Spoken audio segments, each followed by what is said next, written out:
Hola a todos, bienvenidos una vez más al aula virtual de electrónica de control. En esta ocasión queremos introducirlos al control automático utilizando las herramientas de la electrónica analógica que vimos durante la mayor parte de la materia. Empecemos describiendo lo que es un sistema de control automático. En resumidas cuentas, es un dispositivo cuya función es manipular el funcionamiento de un proceso para cumplir con los requisitos de producción, reduciendo al mínimo los errores y variabilidades que conlleva el control humano. Podemos nombrar como ejemplos control de temperatura en hornos, control de posicionamiento en máquinas de herramientas o control de acidez de agua potable en plantas de potabilización. Podemos hacer una primera categorización según el lazo de control, separándolos en lazo abierto y lazo cerrado. En los sistemas de lazo abierto, no hay relación entre la acción de control generada por el controlador y la variable de proceso controlada. Si lo vemos en un diagrama de bloques, tendremos el controlador y el proceso a controlar. El controlador recibirá una señal de consigna y generará una acción de control sobre la planta, controlando así la variable de proceso de interés. Algunos ejemplos muy simples de sistemas de control de lazo abierto son el lavarropas, ya que el electrodoméstico basa su acción en un programa de lavado y no en qué tan limpia se encuentra la ropa, que es la verdadera variable de proceso. Otro ejemplo es el microondas. Aquí la variable de proceso es la temperatura del alimento a calentar, pero este electrodoméstico basa su acción solo en un temporizador.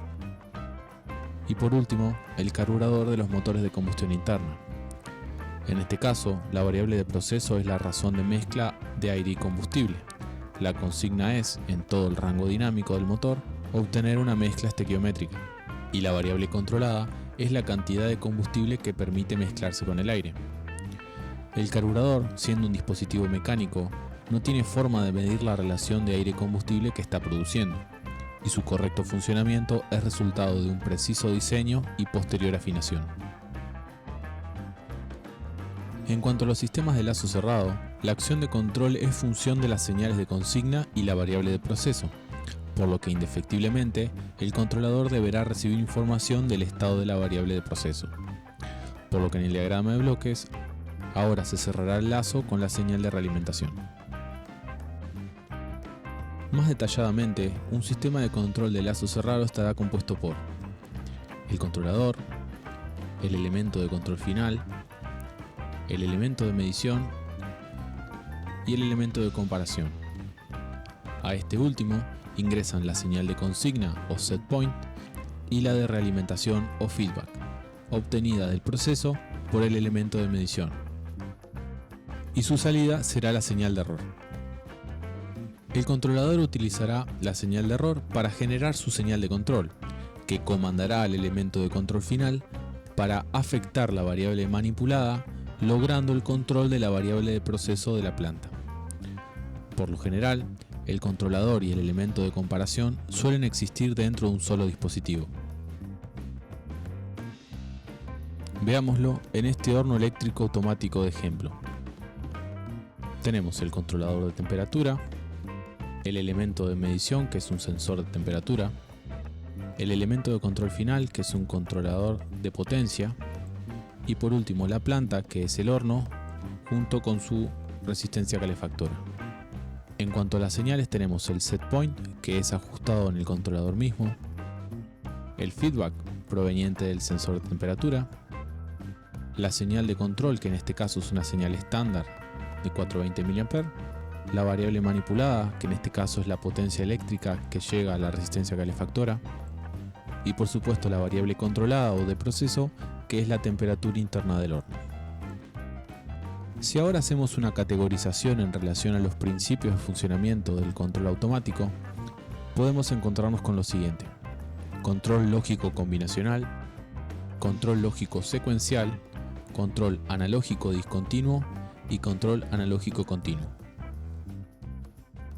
El control lógico combinacional está basado en lógica binaria y la señal de control es función inmediata de las señales de entrada.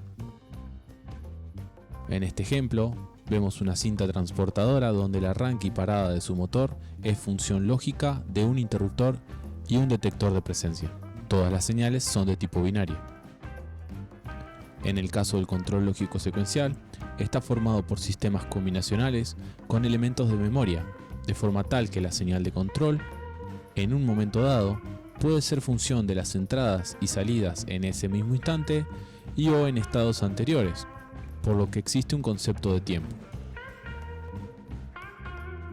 El control vehicular y peatonal mediante semáforos es un claro ejemplo de control lógico secuencial, como así también esta máquina estampadora que ejecuta una secuencia específica para estampar un logo en un conjunto de piezas. En la categoría de control analógico discontinuo podemos encontrarnos con el control de dos posiciones, también llamado control todo-nada, si no, on-off, etc. En este caso, si bien la variable de proceso podrá tomar cualquier valor intermedio dentro de su rango, la señal de control y la variable manipulada solo poseen dos estados bien definidos y se altera entre estos cuando el error cambia de signo. Este controlador permite limitar superior e inferiormente el valor de la variable controlada, pero no asegura la proximidad de la variable controlada al valor de consigna. Pueden producirse conmutaciones de alta frecuencia en la zona de transición. Como puede verse en este diagrama temporal, vemos que la variable controlada puede tomar infinitos valores intermedios, pero la variable operada o la variable manipulada solamente puede tomar dos valores específicos, en este caso 0% y 100% de su rango. Una mejora al control de dos posiciones básico es la implementación de una banda diferencial, lo que genera que mientras la variable controlada se mantenga dentro de la banda diferencial, el elemento final de control permanecerá sin cambios. Funcionan satisfactoriamente en sistemas lentos o de mucha inercia, ya que permiten reducir la banda diferencial. De todas formas, la variable controlada nunca alcanza la estabilidad y se mantiene oscilando dentro de los límites de la banda diferencial dinámica. Si vemos la banda diferencial de forma gráfica, veremos cómo la variable operada solamente cambiará en dos valores específicos de la variable controlada, un valor máximo y un valor mínimo. Esto producirá que la variable controlada se mantenga dentro de la banda diferencial dinámica. En el caso del control analógico continuo, la señal de control y la variable manipulada también podrán tomar valores intermedios de forma continua dentro de su rango de acción. Principalmente es aplicado para el control de magnitudes físicas dentro de una planta o proceso con comportamiento lineal, como el ejemplo que vimos del horno eléctrico. Y en esta gráfica vemos como el controlador modula continuamente la variable de control para estabilizar la variable de proceso. Dentro del control analógico continuo podemos encontrar distintas formas de llevar a cabo el control. Las más simples son el control proporcional, el control proporcional integral y el control proporcional integral derivativo. El control de acción proporcional ajusta la señal de control proporcionalmente al error o diferencia entre el valor de la variable controlada y el de consigna. Matemáticamente se expresa de la siguiente forma. La acción del control proporcional es igual al producto entre la ganancia proporcional y el error o diferencia entre el set point y la variable de proceso. Lamentablemente, por sí solo no logra hacer cero el error, ya que si el error se hace cero, el elemento de acción proporcional también se hace cero, debido a la naturaleza de los sistemas físicos, como pueden ser fugas en la aislación de hornos o la gravedad terrestre en los sistemas de posicionamiento. Si la ganancia proporcional es demasiado grande, el control se vuelve inestable y se comporta como un controlador de dos posiciones. Un error común es aumentar la ganancia proporcional para reducir el error de estado estacionario, que, si bien lo reduce, trae consigo otros problemas como mayor sobrepaso y mayor tiempo de establecimiento, ya que las oscilaciones perduran más en el tiempo. Ahora, la pregunta es, ¿cómo utilizamos la electrónica analógica que conocemos para construir un controlador proporcional? En resumen, debemos armar un circuito que respete la misma ecuación característica del control proporcional. Lo primero que se nos puede venir a la mente es un amplificador operacional en configuración inversor, cuya ecuación característica es muy similar a la de la acción de control proporcional. Solo debemos hacer que la tensión de entrada sea la señal de error, nuestra ganancia proporcional Kp será la ganancia AB del circuito y la tensión de salida será la señal de control proporcional. También es posible utilizar el amplificador inversor, pero la señal de salida será la acción de control proporcional negativa debido a esto. Antes de poder hablar de los otros dos tipos de control analógico continuo, debemos comprender los efectos de los elementos de control integrador y derivativo. El elemento de acción integral no responde al valor del error, sino al tiempo en que éste se manifieste.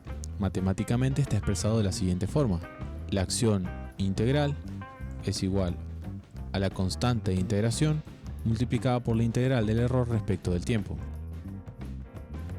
A medida que pasa el tiempo, la acción integral se acumula y la señal de control se hace cada vez más fuerte, intentando que el error se haga cero. Suele ser una acción de control lenta, tanto para iniciar su efecto como para detenerlo. Si lo vemos gráficamente, veríamos que ante un error en forma de escalón, el controlador nos entregará una señal de control en forma de rampa, cuya pendiente es proporcional a la constante de integración KI y la magnitud del escalón del error. La rampa crecerá con dicha pendiente hasta alcanzar el valor de saturación del elemento de control final. Entonces, ¿cómo construimos un elemento integrador con amplificadores operacionales? En este caso, no hace falta ni pensarlo, con la configuración integrador del amplificador operacional. Por supuesto, la tensión de entrada será la señal de error, la constante de integración será 1 sobre la resistencia de entrada y el capacitor de lazo, y la tensión de salida será la acción de control integral negativa debido a la configuración inversora. En el caso del elemento derivativo, la acción de control derivativo no responde al valor del error, sino a su velocidad de cambio. Matemáticamente estaría expresado de la siguiente forma, donde la acción de control derivativo es igual a la constante de integración por la derivada del error respecto del tiempo. La acción derivativa es entonces proporcional a la velocidad de cambio de la señal de error y responde principalmente a las perturbaciones rápidas. Por supuesto, no se usa el control derivativo puro. Si lo vemos gráficamente, veríamos que ante un error en escalón, el controlador nos entregará una señal de control en forma de impulso, alcanzando el valor máximo de saturación, y esto es debido a que la derivada del error en el momento del cambio es infinita.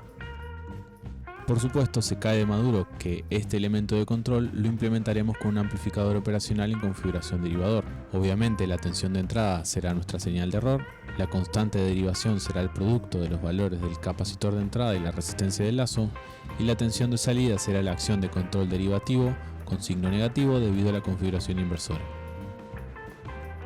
Si bien este enfoque es correcto, en la práctica una de las componentes del error suele ser constante, el set point. Entonces, carece de sentido derivar la señal de error, por lo que en la práctica la señal de entrada al control derivativo es la señal de la variable de proceso. Retomando un poco, el control proporcional puro es uno de los más simples y más utilizados. Por lo general, será en aplicaciones donde necesitemos una rápida respuesta, no nos importan los sobrepasos y no nos afecta el posible error de estado estacionario. En esta animación se puede apreciar el efecto de aumentar paulatinamente la ganancia proporcional. Para este ejemplo, aumentar la ganancia proporcional mucho más sería totalmente perjudicial para el tiempo de establecimiento y la estabilidad final del sistema. Vemos entonces que el control proporcional puro, en muchos casos, no es suficiente para el control de algunos procesos, principalmente los procesos rápidos o de poca inercia. Cuando la planta o proceso no tolera el error de estado estacionario, se aplica el control proporcional integral. Este control, gracias al elemento integrador, podrá eliminar el error de estado estacionario, ya que seguirá incrementando la acción de control mientras el error sea distinto de cero. El tiempo que tarda en eliminar el error dependerá de la constante de integración KI. La desventaja que tiene el control PI es que el elemento integrador es de acción lenta. Necesita tiempo para actuar y puede ocasionar problemas si incrementamos demasiado la constante de integración para reducir estos tiempos de acción. Veámoslo gráficamente. Siguiendo el ejemplo de la animación anterior, luego de aumentar la ganancia proporcional, aumentar la constante de integración elimina más rápidamente el error de estado estacionario, pero aumenta el sobrepaso, el tiempo de establecimiento y puede terminar perjudicando la estabilidad. Por eso la constante de integración debe ser incrementada conservadoramente. Para solucionar los inconvenientes del control PI, En los sistemas en los que no se tolera el sobrepaso y se desea reducir al mínimo el tiempo de establecimiento, se debe implementar el control proporcional integral derivativo o PID. En este caso, el elemento derivativo está actuando en base a la variable del proceso y se opondrá entonces a los cambios de esta. Cuanto más rápido sea el cambio, más fuerte será el efecto del elemento derivativo. Veámoslo nuevamente en el gráfico animado anterior. Luego de obtener los valores apropiados de ganancia proporcional y constante de integración, aumentar la constante derivativa mejorará gradualmente el sobrepaso y el tiempo de establecimiento. A su vez, compensará parcialmente la pérdida de estabilidad producida por el elemento integrador. Sintonizando correctamente los valores de Kp, Ki y Kd, lograremos que el sistema tenga una respuesta óptima, es decir, tenga una rápida respuesta, sin sobrepasos, un tiempo de establecimiento pequeño y una estabilidad robusta. En caso de que se requiera hacer una sintonía manual de un control PID sin otro conocimiento que el aquí presentado, es posible hacerlo de forma empírica, siguiendo la aproximación que plantean los siguientes pasos.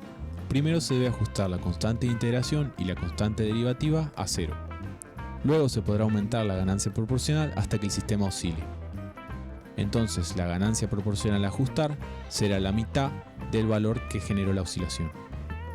Luego podemos ir aumentando la constante de integración hasta que el error de estado estacionario se corrija en un tiempo prudencial para el proceso, recordando que demasiada constante de integración puede provocar inestabilidad. Por último, se podrá incrementar la constante derivativa hasta que el lazo tenga un tiempo de respuesta aceptable luego de una perturbación, recordando que demasiada constante derivativa puede provocar una respuesta excesiva y sobrepasos. En un lazo PID rápido se suele tolerar un poco de sobrepaso para aumentar el tiempo de respuesta. En caso de no tolerarse sobrepaso, debe tomarse menos ganancia proporcional para el punto 1. Por supuesto, en materias avanzadas aprenderán que hay otros métodos de sintonía basados en la obtención de respuestas específicas. Para terminar y a modo de resumen, les dejo una tabla con los efectos sobre el lazo de control de cada una de las ganancias si se incrementan independientemente.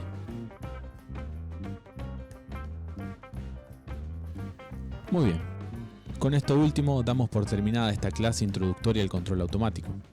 Lamentablemente, hemos tenido que dejar de lado mucha información, pero no se preocupen porque en materias posteriores tendrán el agrado de profundizar mucho sobre estos temas. Espero no hayan quedado muchas dudas y las que quedaron pueden preguntarlas por los canales correspondientes.